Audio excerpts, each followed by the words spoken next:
What's good, everyone? OJ here. Welcome back to another video, and today we're taking a look at the very interesting leak that is went on with the Nintendo Switch. Now, we all know about the Switch in its current state, right? We have 4 gigabytes of RAM. You also have the 720p screen, HD capabilities, NVIDIA. Like, we all know about that. But the Switch was going to be something much different. It was going to be much more akin to the Nintendo 3DS. It seemed like it was going to be like a true successor to that system, like a Super Nintendo 3DS, something from there, and not the hybrid concept that we do have here. So there are some leaks that have been going around, right? We've talked about some of them in live streams with the Luigi and Mario 64, portable GameCube being more powerful, all sorts of stuff has went down. But now we have a new one with the Nintendo Switch, and it's documents from around 2014 before the system was finalized. So this is all in the concept stage, and it showed out to be something much different, even with backwards compatibility with the Nintendo 3DS. So here is the full roundup of the information that's been collected from these documents here. So the Nintendo Switch name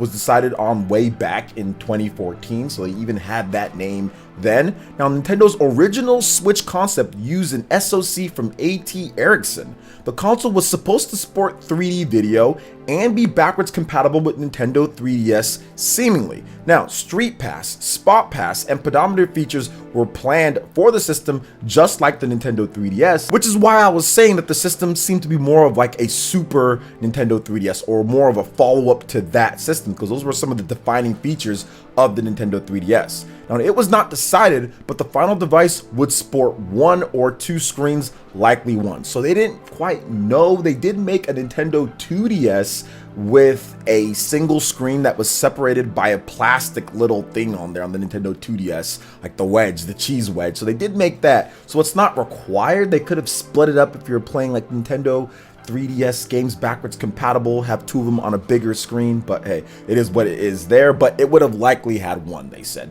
Also, the screen would cap out at 480p, so it wouldn't have even been an HD system. It would have been an SD system at 480p, but of course the Switch is 720p. Now, the device would be able to broadcast through Miracast, which could mean that the concept would be for a portable console that does not dock into a TV, instead displaying video to a TV wirelessly, and while still having the unit usable, similar to the Wii U gamepad. The Wii U gamepad, you can basically take that Wii U gamepad and have the game on there, and then the same image will be projected onto the screen. It's the same exact theme there, whereas the Nintendo DS, a little bit differently, you can interact between the 2 screens. This one would be more like that, which is also a very interesting concept. Also, some of the genesis of what Nintendo was thinking about when they pretty much went up with the final design for the Switch, what we have right now at this point. Now, the Nintendo Switch was powered by AT, would support video capture with the ability to add video/audio commentary.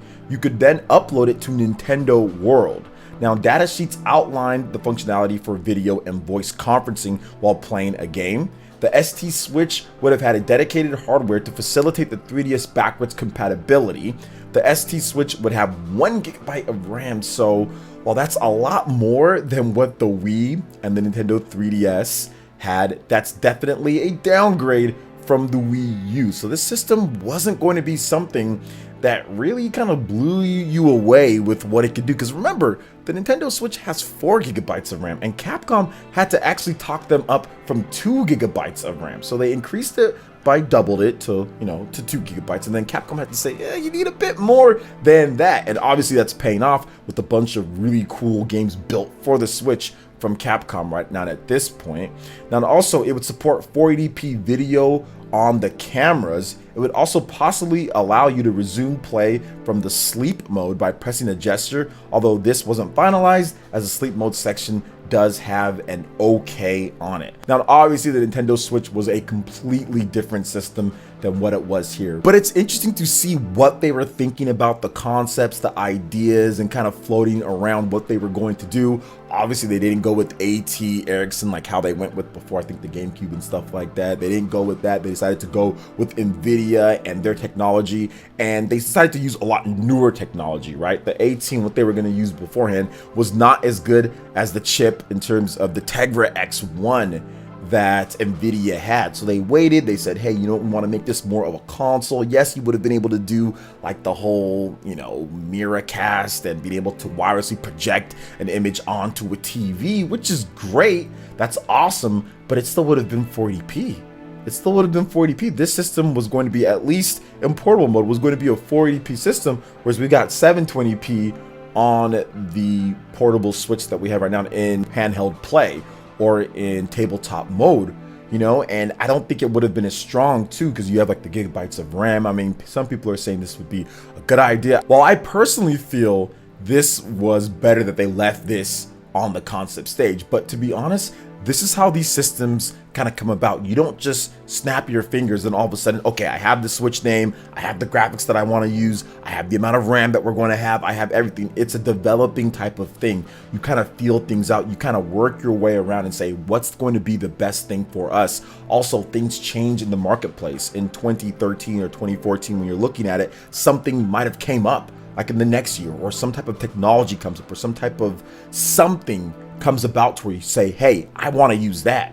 And I think the big thing here was the Tegra X1. Nintendo probably heard some, hey, wait a minute, there might be something, you know, we looking at this K1 chip, that's pretty good, but that's probably not enough for what we're looking for. And another thing that I think that's very important to this, which people aren't talking about enough on various different videos that I've watched, is that, remember, Nintendo with this system, unlike previous systems, Nintendo always made the system, then went to developers and said, hey, you know, make games for this system. That's kind of how they always had like this authoritarian type of rule, like, hey, we're gonna make a system and you guys are gonna develop for it. Whereas with the Switch, they actually got ideas. They actually got stuff from other companies. We heard it with Capcom, right? With Capcom suggesting, hey, you need to have this much RAM. Nintendo went to Bethesda very early to talk about some games and what they can do. So this time they actually got input from the Japanese developers, input from even some Western developers in terms of what they were going to do and the type of tech. Nvidia, especially with the architecture and what they wanted to use to develop for the system,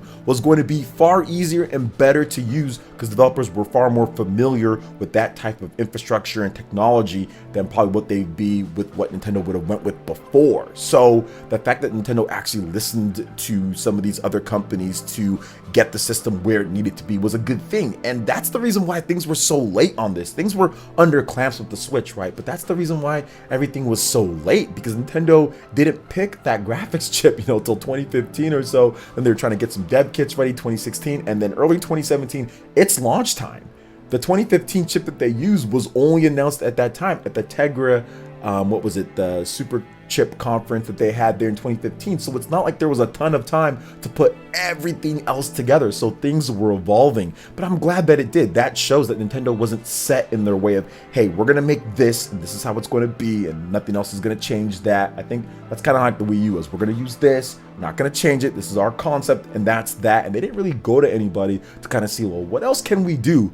Whereas with the Switch, they did. I mean, I'm pretty sure the developers were like, okay, well, you know, obviously it's not as strong as PlayStation 4 or Xbox One, but it's good enough for what we're doing at this point. And it also provides something unique so we can market or sell our game as like, oh, the only portable way in terms of playing this game, or the only way to do this. And it's been a great success so far for a lot of developers that have decided to put the games on there to have a portable version. Heck, it's probably even led to double dipping on their games. They buy it on PS4, they also buy it on Switch, or buy it on Xbox, also buy it on Switch.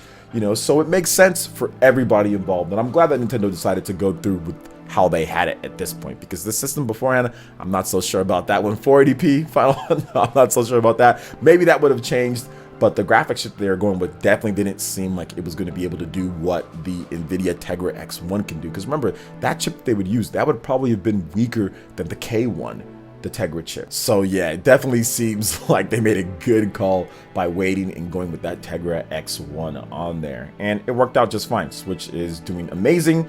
And all of this is just basically just a what if at this point. So what are you guys' thoughts on this when it comes to what the Switch actually could have been? Let me know your thoughts in the comment section below. All right, guys, that wraps it up for this video here. Check out the links in the description. We've got Twitter. Go and give us a follow on there. Stay up to date on all the latest gaming news and information. Also, make sure you like, comment, and subscribe, and share this video if you can. Thank you guys so much for watching, and we'll catch you for the next one.